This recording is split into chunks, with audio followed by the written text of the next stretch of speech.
4 diz: quem ama é paciente e bondoso.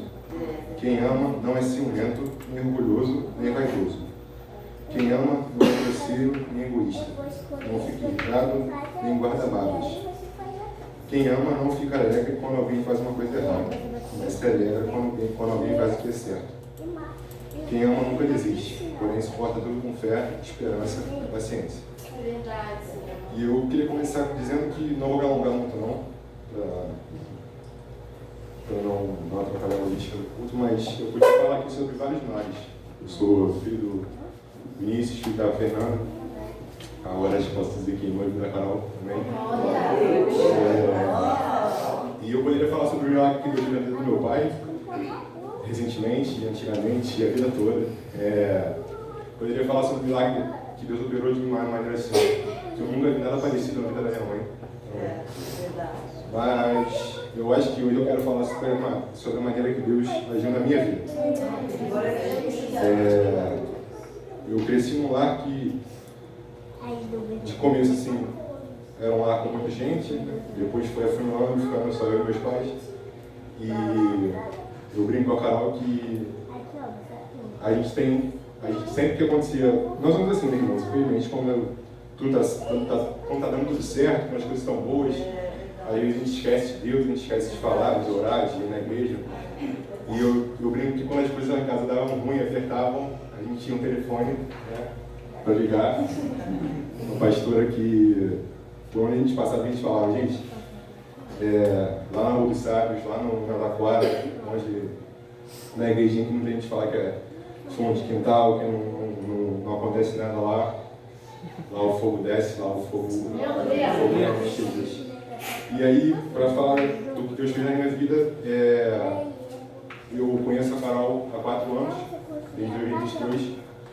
A gente começou a se relacionar em 2023 e nosso primeiro ano de namoro assim foi sensacional, mas era um namoro que não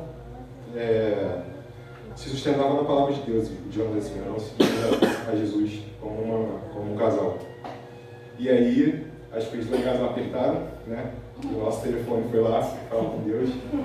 E aí uma coisa que nem era para ela, nem era para mim, mas acabou sendo um culto que virou para nós.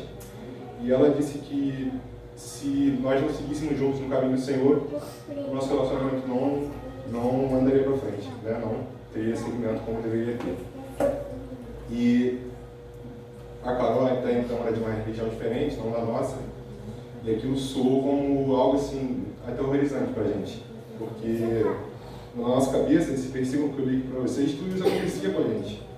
A gente tentava ser bom um ao outro, não obedecer um do outro, não era ser fiel, e tudo isso acontecia, mas por quê? Né? Por que tudo vai acabar? Por que pode acabar? Por que pode não continuar? E o porquê a pastora foi lá e falou para a gente. Alguns meses depois, a gente não se entendia mais.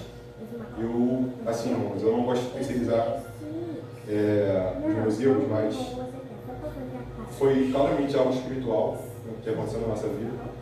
E uma decisão totalmente unilateral, decisão minha, eu decidi que nós não deveríamos mais continuar juntos. E aquilo pra gente foi um baque gigantesco, porque meus pais tinham e têm ela até hoje como uma filha. Meus avós, meus bisavós são apaixonados por ela, e para todo mundo, assim, a família dela comigo também.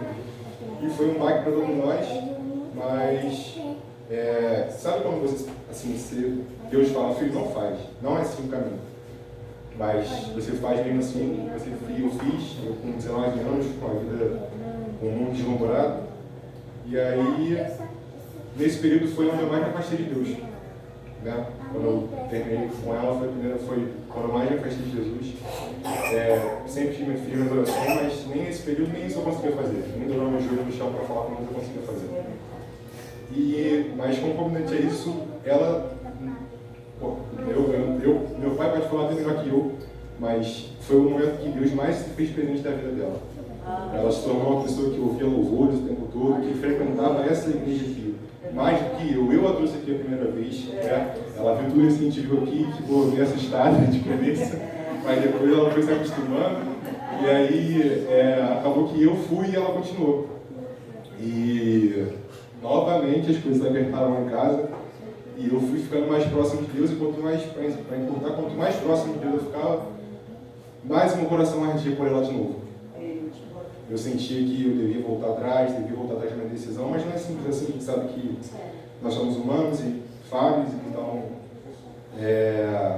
meu pai precisou se ausentar, precisou trabalhar em outra cidade, e quem conhece nós dois aqui, um sem o outro não funciona direito.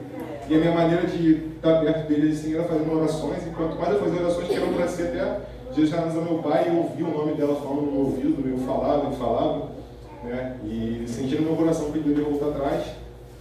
E para encurtar, hoje a gente serve o Senhor, posso dizer. Aleluia! Hoje nós temos nossos momentos de oração, nossos momentos de ler a palavra. Eu cresci num lar cristão, então eu acho que eu vou aos poucos mostrando para ela o pouco que eu sei, a gente aprendendo junto aqui. Hoje pode dizer que somos quase noivos, né? Tem uma viagem ali para acontecer, não sei se... Mas enfim, é isso que eu quero dizer para vocês, porque Deus fez isso na vida dos meus pais. Aos 40, aos 35, aos 40, Ele fez isso na minha vida aos 20. Pode fazer na sua, pode fazer na sua família, pode fazer no seu filho. E basta você ter fé. Amém?